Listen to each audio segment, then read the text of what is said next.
एक बार फिर से आप सभी का स्वागत है। आपका कोड BHIC 133 है और इग्नू एग्जाम 2024 दिसंबर एग्जाम का मैं तैयारी करवा रहा हूँ। बट ये बात नहीं है दिसंबर एग्जाम का स्टूडेंट हो आप, ये आप जून सेशन वाले हो फिर भी कर सकते हो, या 2025 में एग्जाम दे रहे हो किसी भी सेशन में, 2025 सेशन 2024 सेशन में कभी भी एग्जाम दे रहे हो, दिसंबर में जून में कभी भी एग्जाम दे रहे हो। सो आप सभी के लिए ये मोस्ट इंपोर्टेंट टॉपिक मैं बार बार लेके आ रहा हूँ, मैं बार बार कह रहा हूँ क्योंकि ये प्रीवियस ईयर क्वेश्चन है, previous year most important question में से है, जो कि रिपीटेड क्वेश्चन है, जो बार बार पूछे जाते हैं, बार बार आ जाते हैं। ठीक है, तो ये लगातार मैं करवा रहा हूँ, आप लोगों के लिए लगातार मेहनत कर रहा हूँ। और दूसरी बात ये भी बताऊँ, अगर आप इग्नू के छात्र नहीं भी हो फिर भी आज का ये टॉपिक बहुत इंपॉर्टेंट है। तो आज का जो हमारा टॉपिक है वो है गुजरात सल्तनत। आज का क्या टॉपिक है? गुजरात सल्तनत। ये मोस्ट इम्पोर्टेंट टॉपिक है इसका, जो कि ये आपको अगर इग्नू के छात्र हो तो आपको 5 नंबर का पूछा जाएगा। हम स्टार्ट करते हैं। और गुजरात सल्तनत को समझना, अब तक मंगोल समस्या हो गया है, मध्यकालीन भारत में इतिहास लेखन भी हो गया है, मुगल राजपूत संबंध भी हो गया है, विजयनगर साम्राज्य के स्थानीय प्रशासन भी हो गया। आप लोग नहीं देखे हैं, आप लोग देखिए, विजिट कीजिए, समझिए, ताकि एग्जाम में हेल्प हो पाए। सो टाइम वेस्ट नहीं करते हुए स्टार्ट करते हैं।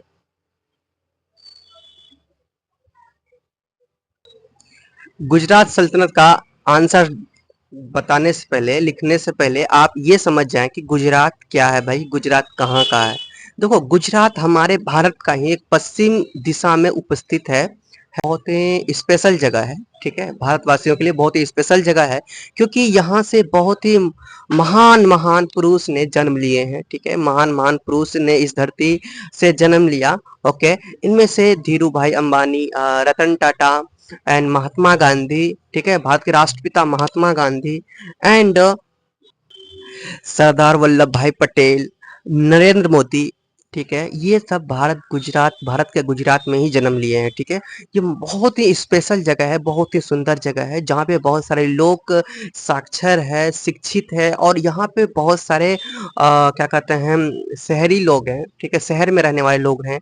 यहाँ पे अधिकतर 45% लोग शहर में निवास करते हैं एंड 55% लोग गांव में रहते हैं। लेकिन ये गांव भी एक शहर जैसा ही हो जाता है, क्योंकि ये इतना स्पेशल जगह है, इतना स्पेशल बनाया गया है। ठीक है, और बहुत ही पुराने समय से यहाँ पे बहुत लोगों का शासन रहा है, बहुत लोग शासन किए। ठीक है, और यहाँ की आबादी है टोटल, आप लोगों को बता दूं, यहाँ की टोटल जो आबादी है कहाँ की, गुजरात की, तो 6 करोड़ 44 लाख की आबादी है। और मैं आपको बता दूं, गुजरात की राजधानी वो है आपका गांधीनगर, ये सब आपको पता होगा।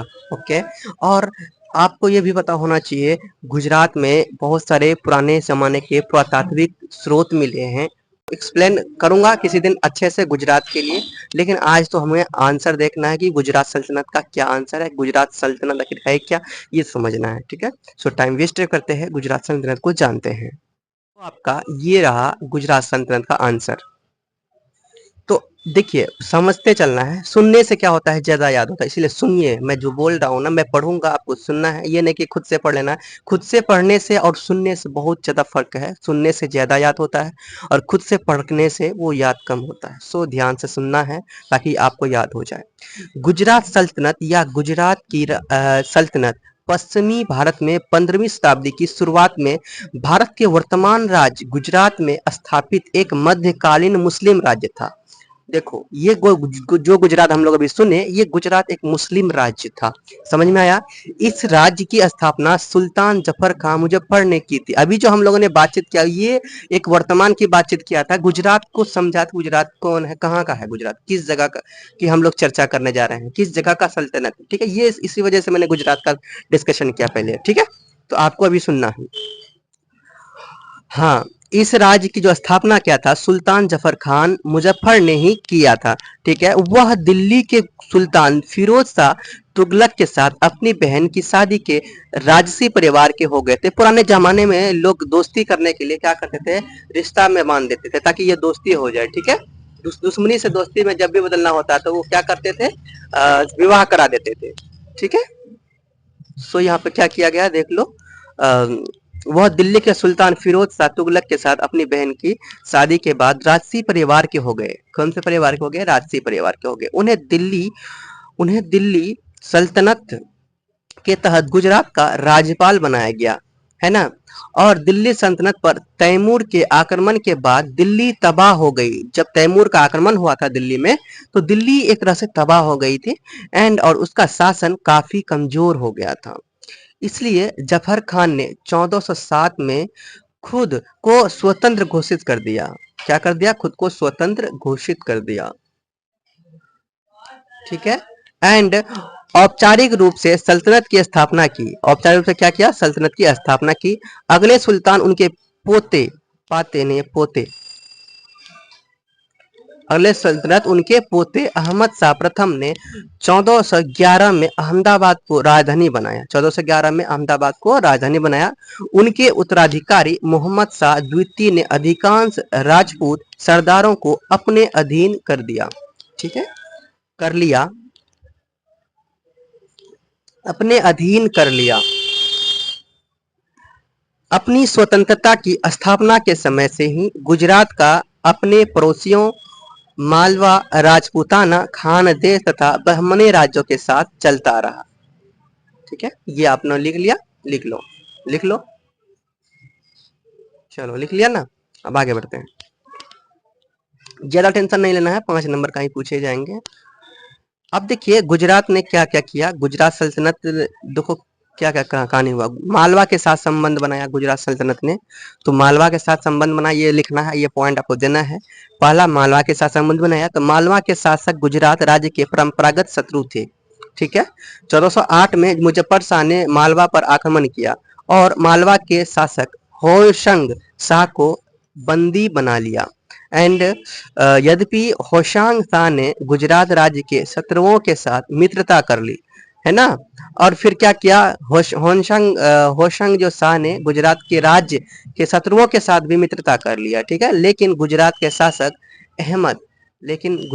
शासक अहमद शाह ने होशंग शाह की शक्ति को कुचल दिया, ठीक है। अब देखो राजपूताना के साथ संबंध, ठीक है, ये पॉइंट आपको लिखना है। राजपूताना के साथ संबंध, जिस अन्य शक्ति के साथ गुजरात लगातार संघर्षरत रहा वह राजपूताना था। जिस प्रथम राजपूत राज्य को गुजरात का भाग बनाया गया वह इधर था, ओके। अहमद शाह ने शीघ्र ही